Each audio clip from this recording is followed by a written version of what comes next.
तू सखी, तू प्रिया, तू रूपा, तू मोहिनी. स्वामिनी, स्वामिनी, स्वामिनी. स्वामिनी अत्याधुनिक आणि पारंपरिक साड्यांचं विलोभनीय दालन. तुमची आवड जाणणारं, तुमचं सौंदर्य उजळवणारं स्वामिनी. सौभाग्य सुंदर लेऊनी वसने उभी मन भावनी. Swamini Bizland building, Kumthekar road, Pune. साड्यांची महाराणी स्वामिनी. मानवी जीवनात, समाजात स्वास्थ्य व आनंद नांदावा, नवीन पिढीला हा सांस्कृतिक वारसा समजावा म्हणून ही मालिका सादर करीत आहोत. याद्वारे कुठल्याही अंधश्रद्धेचे अथवा अनिष्ट प्रथेचे आम्ही समर्थन करत नसून कुणाच्याही भावना दुखावण्याचा आमचा हेतू नाही. स्वामिनी, साड्यांची महाराणी.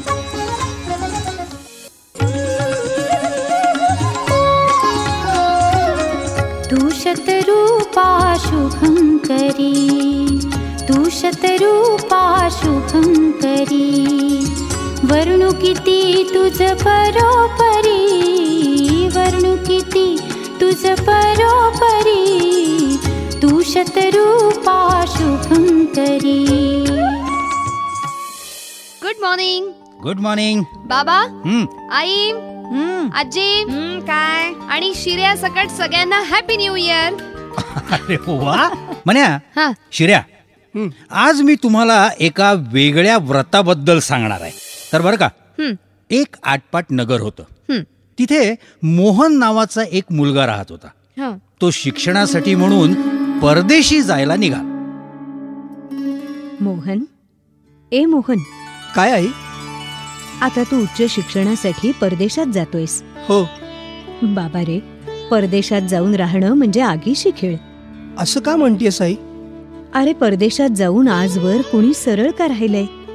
दारू, सिगरेट, मांस भक्षण, शिवाय त्या गोऱ्या कातडीच्या स्त्रिया, त्यांची संस्कृतीच वेगळी, सगळा उच्छृंखलपणा. आणि आपले बाबू तिकडं जाऊन बहकतात, त्यांची नक्कल करतात. आपल्या संस्कृतीप्रमाणे राहणं त्यांना कमीपणाचं वाटतं. हो, आहे खरं असं सगळीकडे. पण तू हे मला का सांगतेस? मोहन, कारण तूही त्यांच्याप्रमाणे तिकडे जाऊन आपली संस्कृती विसरणार नाहीस कशावरून? हे बघ, तू आपली संस्कृती भ्रष्ट केलेली मला मुळीच चालणार नाही, सांगून ठेवते. ठीक आहे आई, मी तुला वचन देतो. नवे नवे मी प्रतिज्ञाच करतो की मी वैष्णवांप्रमाणे मध्यमास निवृत्त जीवन जगेन, परस्त्रीला माऊली समान मानेन. आणि बरं का म्हण्या, मोहननं ही प्रतिज्ञा पुढं आयुष्यभर पाळली. पण बाबा, हा मोहन गेला होता कुठे? लंडनला बॅरिस्टर होण्यासाठी. म्हणजे बाबा, तुम्ही आत्ताच्या काळातली स्टोरी सांगताय? हो. कुणाची? मोहनदास करमचंद उर्फ महात्मा गांधींची. पण त्यांचा आणि व्रतांचा काय संबंध? खूप मोठा संबंध आहे शिर्या. कळलं. महात्माजींनी भारताला स्वातंत्र्य मिळवून देण्याचं व्रत आजन्म आचरलं म्हणून ना? केवळ तेवढंच नाही बरं का, तर आपल्या संस्कृतीत सांगितलेल्या व्रतांचा वापर त्यांनी चक्क राजकारणात, समाजकारणात केला म्हणून.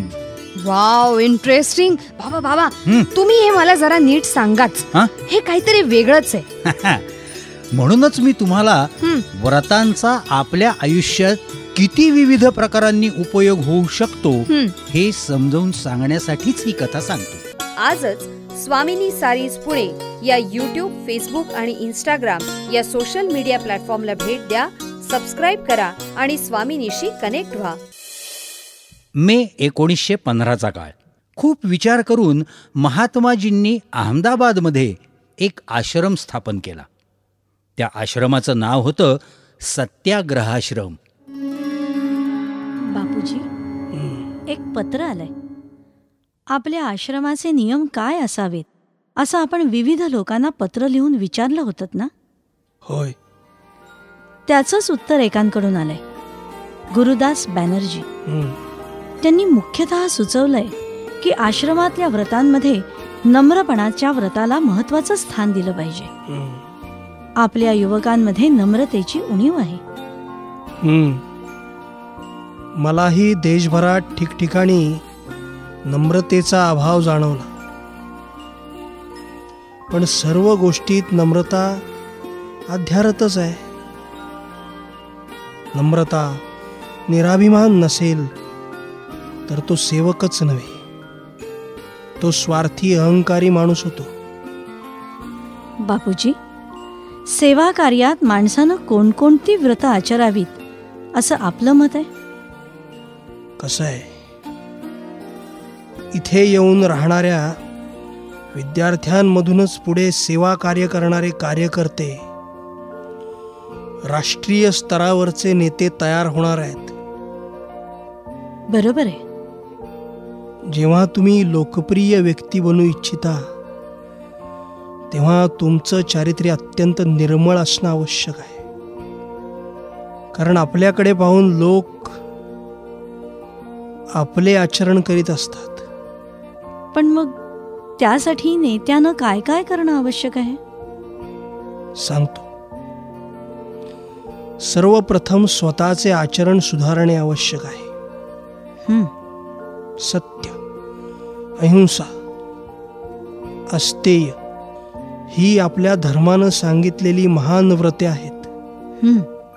या व्रतांचे आचरण अजन्म करायला हवे, तरच तुमच्या शब्दांना पात्याची धार येईल. तुमचा शब्द लोक जीवनादर्श मानतील. पण त्यासाठी ही व्रत कठोरपणानं पाळायला हवीत. बापूजी, दक्षिण आफ्रिकेत टॉल्स्टॉय आश्रमात तुम्ही विद्यार्थ्यांकडून अशीच व्रतोपासना करून घेत होतात ना? हो. पण बापूजी, हे आत्मिक शिक्षण द्यायचं कसं? प्रथम मी मुलांना भजने सांगित असे, नीतीची पुस्तके वाचून दाखवित असे. बर. पण मुलांच्या सहवासाने माझ्या लक्षात आलं की आत्मिक शिक्षण हे आत्म्याच्या कसरतीनेच देता येते. म्हणजे काय बापूजी? मी समजले नाही. आत्म्याची कसरत? शिक्षणाने सर्वप्रथम आपले वर्तन सुधारायला हवे. युवक पाहत असोत वा नसोत, सदा सर्वदा शिक्षकाने सावधान राहायला हवे. असे झाले तर दूर लंकेत बसूनही शिक्षक आपल्या वर्तनाने शिष्याच्या आत्म्याला हलवू शकतो. पण वर्तन सुधारायचं म्हणजे काय? आणि त्याचा मुलांवर कसा परिणाम होणार? असे पहा, मी खोटे बोलत गेलो आणि शिष्यांना मात्र सच्चे बनवण्याचा प्रयत्न केला तर तो व्यर्थच जाणार नाही का? भित्रा शिक्षक शिष्यांना शौर्य कसं बरं शिकवू शकेल? किंवा व्यभिचारी शिक्षक आपल्या शिष्यांना संयम शिकवू शकेल का? नक्कीच नाही. त्यामुळेच मी ठरवले की मी माझ्या जवळ असलेल्या तरुण मुलामुलींना वस्तुपाठ रूप बनवून राहिले पाहिजे.